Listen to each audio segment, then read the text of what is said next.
श्री अभिषेक रोहेला जी, ACEO पर्यटन, editor financial express, Shri Roshan पोवैया जी, Shri Mukesh Kumar ji, vice president revenue,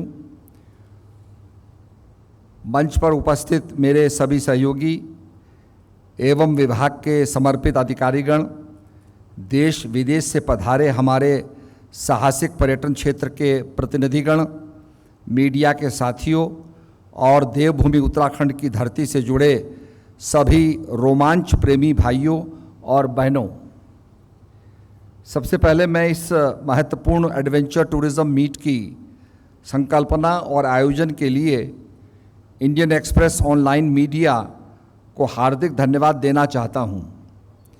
Himalaya के हृदय स्थल उत्तराखंड में एडवेंचर टूरिज्म मीट में आए साहसी विशेषज्ञ, उद्यमी और खोजकर्ताओं को इस प्रतिष्ठित सभा को संबोधित करते हुए मुझे बेहद प्रसन्नता हो रही है।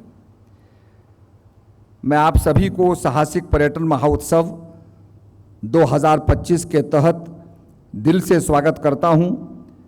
यह अवसर केवल आंकड़े या गतिविधि बताने का नहीं, बल्कि उत्तराखंड की नई साहसिक पहचान को दुनिया के सामने लाने का है।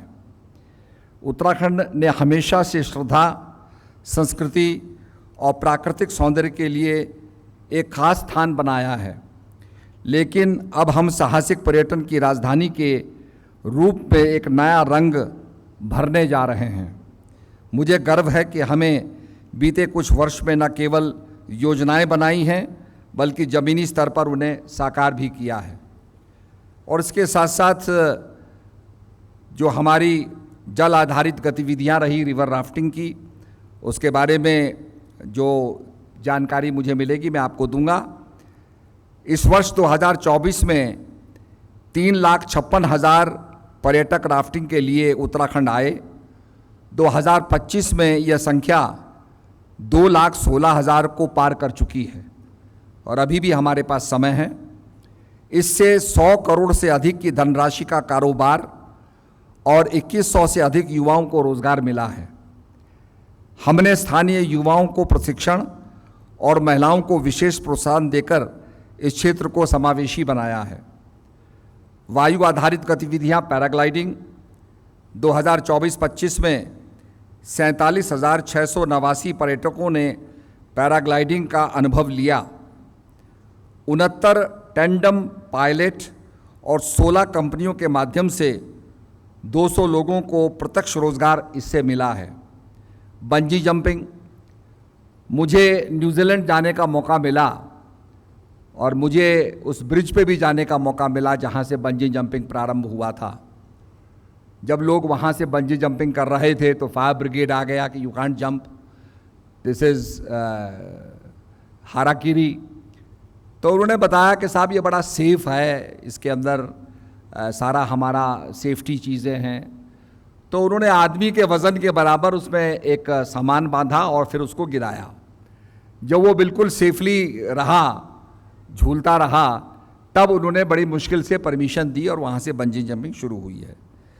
और मुझे बड़ी खुशी हो रही है कि यहाँ देश विदेश से काफ़ी लोग आ रहे हैं जो ये चाहते हैं कि पूरे एरिया को डेवलप किया जाए, उसमें होटल इंफ्रास्ट्रक्चर को लाया जाए और उसके साथ साथ जो हमारे एडवेंचर स्पोर्ट्स हैं उनको भी यहाँ पर बड़े प्रभावशाली रूप से किया जाए। इसके अंदर सेफ्टी फीचर की बहुत ज़रूरत है और मैं समझता हूँ कि जब यहाँ से ट्रैक्स जाते हैं तो मेरे पास ये आई थी समस्या कि साहब हमारे पास सैटेलाइट फ़ोन होने चाहिए। ट्रैकिंग में अगर हम फंस जाते हैं, कोई अवलांच आ जाता है तो हम कैसे कांटेक्ट करें।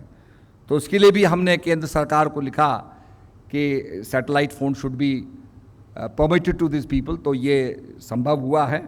बाकी मेडिकल टूरिज़्म की बात की गई, वेलनेस टूरिज़्म की बात की गई, इसका बहुत बड़ा पोटेंशियल है।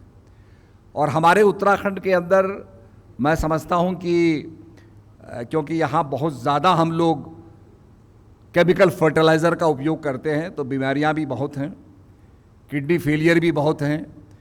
तो मेडिकल टूरिज़्म का एक बहुत बड़ा स्कोप है। एम्स ऋषिकेश में हमारा स्थापित है, उसका लाभ उठाते हुए हम विदेश के इन्वेस्टर से भी बात कर सकते हैं, विदेश की एम्बेसी से भी बात कर सकते हैं कि अपने लोगों का ट्रीटमेंट कराने के लिए सस्ते में वो भारत को चुनें। तो बड़ी संभावनाएं हमारे उत्तराखंड में हैं। इसमें ट्रैकिंग और माउंटेनियरिंग की हैं। उसके बाद वैश्विक मंच के अंदर जो हम करने जा रहे हैं, world aero paragliding festival, international angling meet करने जा रहे हैं। तो बड़ी संभावनाएं हमारे उत्तराखंड में हैं।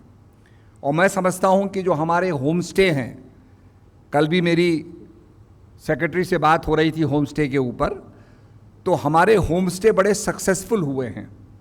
मुझे हिमाचल के कई मंत्रियों ने बधाई दी कि भाई आपका होम स्टे का प्रोग्राम बड़ा सक्सेसफुल है। हम चाहते हैं कि थोड़ा इसको एक्सपैंड करें और वो होम स्टे बने जो यहाँ के आर्किटेक्चर को लेकर के, पहाड़ी संस्कृति, पहाड़ी शैली को लेकर के जो बने हुए हैं, ऐसे होम स्टे को हम प्रमोट करें। पहाड़ी व्यंजन आपको खाने को मिले, तो इस प्रकार के होम स्टे हम चाहते हैं। होम स्टे हमारे बढ़ेंगे, कैपेसिटी बढ़ेगी, तो निश्चित रूप में हम ये भी आगे प्रचारित करेंगे कि कौन सा होम स्टे क्या चीज़ को स्पेशलाइज करता है। क्या वहाँ अच्छी रिवर राफ्टिंग होती है? क्या वहाँ से बर्ड वॉचिंग हो सकती है? क्या वहाँ से बटरफ्लाई वॉचिंग हो सकती है? क्या वहाँ से आप ट्रैक्स कर सकते हैं? ये सारी चीज़ों को लेकर के हम लोग करने जा रहे हैं। बाकी उत्तराखंड, जिसको गढ़वाल और कुमाऊं कहा जाता है, गढ़वाल के अंदर गढ़ थे, पहाड़ों के ऊपर गढ़ बने हुए थे जहाँ लोग सुरक्षित रहते थे। आज उन गढ़ों को भी हम रिवाइव कर रहे हैं ताकि आप देख सकें कि गढ़ों में लोग रहते थे। लोग अक्सर जाते हैं कि साहब यहाँ क्या है देखने को, तो वो गढ़ भी अब देखने को मिलेंगे। इस प्रकार से राजस्थान के अंदर काफ़ी गढ़ों को रिवाइव किया गया। तो हम ये भी आगे करना चाहेंगे कि हमारे जो पुराने मकान हैं, हेरिटेज की जो हमारी साइट्स हैं, उनको हम रिवाइव करें। तो निश्चित रूप में आप सबको बहुत बहुत मैं धन्यवाद देता हूँ।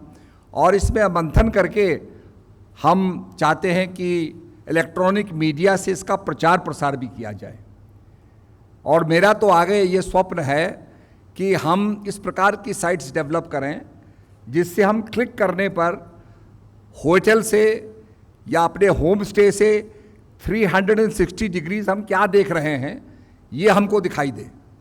तो निश्चित रूप में वहाँ से क्या दिखाई देगा ये देखने को हमें मिले। अभी अभी हाल ही में हमने कुछ हमारे डिफंक्ट ब्रिजेस हैं, नेशनल हाईवे बन गया, पुराना ब्रिज जो लोहे का ब्रिज है वो डिफंक्ट पड़ा है, टूटा पड़ा है। हमने कहा इस पर कैफेटेरिया बनाओ, इस पर होटल बनाओ, इस पर टॉयलेट्स बनाओ। तो आज वो काम भी हो रहा है।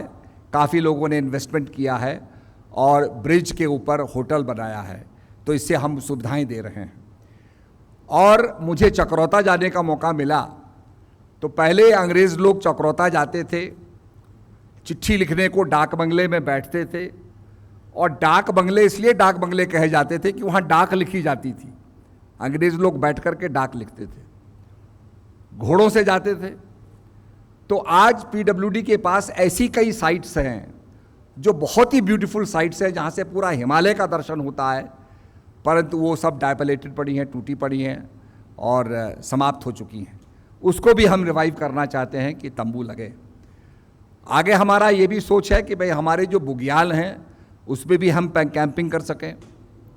हाई कोर्ट ने रोक लगाई है कि बुग्यालों को आप नहीं छेड़ेंगे, पर दुनिया के जितने भी बुग्याल हैं, किसी भी कंट्री के अंदर हैं, बुग्यालों में लोग रहते हैं। आजकल हमारे टेंट्स ऐसे बन गए हैं जिनके अंदर प्लाई लगी होती है, जिनके अंदर सारा फिक्सचर्स होते हैं, और बिना बुग्याल को डिस्ट्रॉय किए आप बुग्याल में रह सकते हैं, फैमिली के साथ रह सकते हैं।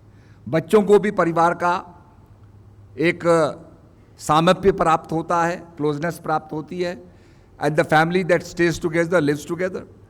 तो ये एक बहुत बड़ा मौका है कि जब फैमिली साथ रहें और आगे बढ़ें। इसको भी हम डेवलप करना चाहते हैं। रिवर राफ्टिंग हो गया, कैनोइंग हो गया, ये तो निश्चित रूप में है।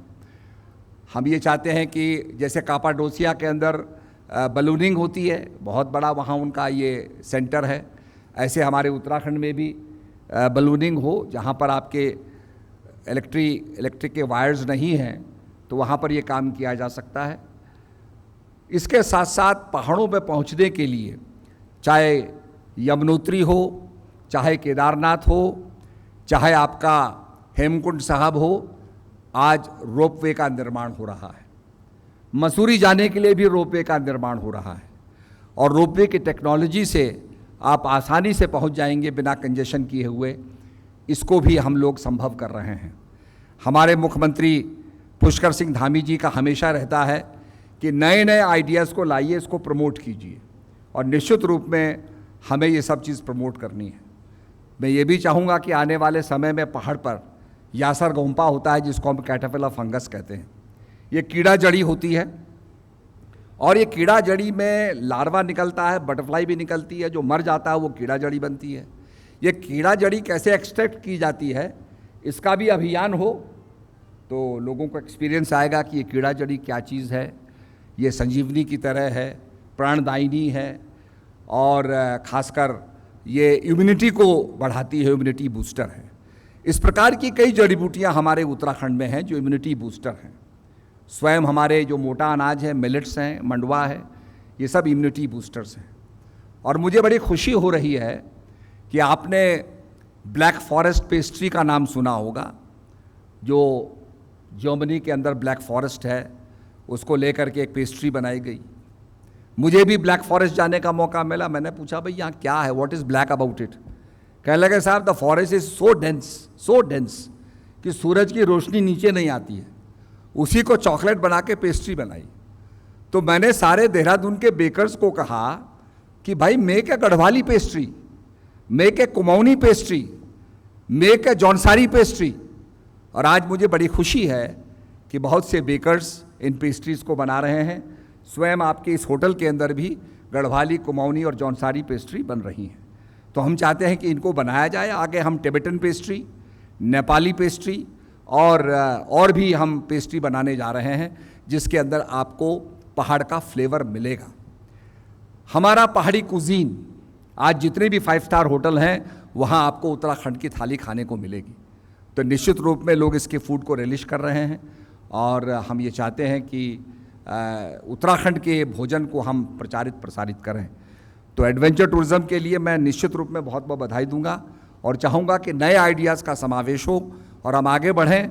और जैसे ये देवभूमि है जहाँ देवता मानव के हृदय के अंदर प्रवेश करते हैं, मानव को जागृत करते हैं, इसी प्रकार से एडवेंचर से हम उत्तराखंड को आगे बढ़ाएंगे और इसको एक बहुत टूरिस्टिक डेस्टिनेशन बनाएंगे और नए आयाम से इसको लेकर के चलेंगे।